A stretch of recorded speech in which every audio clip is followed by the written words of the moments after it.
99 രൂപയ്ക്ക് അടിപൊളി നാടൻ കോഴി പെരട്ടും 4 ദോശയും. ഹലോ ഗൈസ്, അനന്തുവാണ്. ഇത് മാത്രമല്ല, നാടൻ കോഴി പെരട്ടും 3 പൂരിയും കൂടെ 99 രൂപ. അത്യാവശ്യം ഇരുന്ന് കഴിക്കാനൊക്കെ സ്പേസ് ഉള്ള കിടില ആംബിയൻസ് ഒക്കെ സെറ്റ് ചെയ്തിട്ടുള്ള ഒരു കുഞ്ഞു തട്ടുകടയിലാണ് ഈ കോംബോസ് ഒക്കെ ഉള്ളത്. അങ്ങനെ ഞങ്ങൾ ഓർഡർ ചെയ്തു ദോശ പെരട്ട് കോംബോ. തട്ടുകടയിൽ നിന്ന് ഫുഡ് കഴിക്കുന്നത് അതൊരു വേറെ ഫീൽ തന്നെയാണ് അല്ലെ. ആ ദോശയും സവാളയും ആ പെരട്ടിന്ന് ഒരു പീസ് കൊടുത്ത് കഴിക്കാം. സീരിയസ്ലി പറയാം, ഒരു രക്ഷയില്ലാത്ത ടേസ്റ്റ് ആയിരുന്നു. പിന്നെ ഇതിനോട് കുടിക്കാനായിട്ട് നല്ല അടിപൊളി മസാല കട്ടനും. ഈ മസാല കട്ടന്റെ യഥാർത്ഥ കോമ്പിനേഷൻ എന്ന് പറയുമ്പോൾ നല്ല അടിപൊളി കാടമുട്ടയാണ് കേട്ടോ. വെറും 70 രൂപയ്ക്ക് 10 പീസ്. പക്ഷെ ഞാൻ ഈ കട്ടൻ കുടിച്ചത് ദോശയുടെ കൂടെയാണ് കേട്ടോ. ഒരു രക്ഷയില്ലാത്ത കട്ടനായിരുന്നു. പിന്നെ തട്ടുകട വന്നു കഴിഞ്ഞാൽ ഒരു ഓംലെറ്റ് മസ്റ്റ് ആണല്ലോ. അങ്ങനെ ഒരു ഓംലെറ്റും കാച്ചി ഫാമിലി ആയിട്ടും ഫ്രണ്ട്സ് ആയിട്ടും ഒക്കെ വന്നിരുന്ന് കഴിക്കാൻ പറ്റിയ ഒരു കിടില ആംബിയൻസ് ഇരുന്ന ഒരു സ്പോട്ട് തന്നെയാണത്.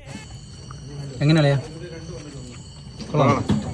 പെരട്ട് മാത്രമല്ല, നല്ല ബീഫ് റോസ്റ്റ് വെറും 110 രൂപയ്ക്ക് ഒരു പ്ലേറ്റ്. ഒരു കുഞ്ഞു തട്ടുകടയാണെങ്കിൽ പോലും അവരതിനെ അടിപൊളിയായിട്ടാണ് സെറ്റ് ചെയ്തിരിക്കുന്നത്. കഴിഞ്ഞ 4 വർഷമായി ഈ ഒരു കട ഇവിടെ സ്റ്റാർട്ട് ചെയ്തിട്ട് അന്ന് മുതൽ ഇന്ന് വരെ ഈ ഒരു പ്ലേറ്റിൽ വരുന്ന ഇത്രയും ക്വാണ്ടിറ്റിക്ക് വരുന്ന ചിക്കൻ പെട്ടിന് വെറും 100 രൂപയാണ് ഇവിടെ ചാർജ് ചെയ്യുന്നത്. ഷോപ്പിന്റെ ടൈം വരുന്നത് വൈകുന്നേരം 6:30 മുതൽ രാത്രി 12 മണി വരെയാണ്. സൺഡേ അവധിയാണ്. അപ്പോൾ ഈ ഒരു കുഞ്ഞു സ്പോട്ട് ഇഷ്ടപ്പെട്ട് കഴിഞ്ഞാൽ നിങ്ങളോട് പോവുകയാണെന്നുണ്ടെങ്കിൽ എന്റെ വീഡിയോ കണ്ടിട്ടാണ് വരുന്നതെന്ന് പറഞ്ഞാൽ എനിക്ക് സന്തോഷവും അവർക്ക് സന്തോഷവും. സ്പോട്ട് വരുന്നത് നമ്മുടെ കാട്ടാക്കടയിൽ നിന്ന് നെയ്യാടാൻ പോകുന്ന വഴിക്ക് പട്ടകുളം മാർക്കറ്റിന്റെ തൊട്ടടുത്ത് സൽക്കാര തട്ടുകട.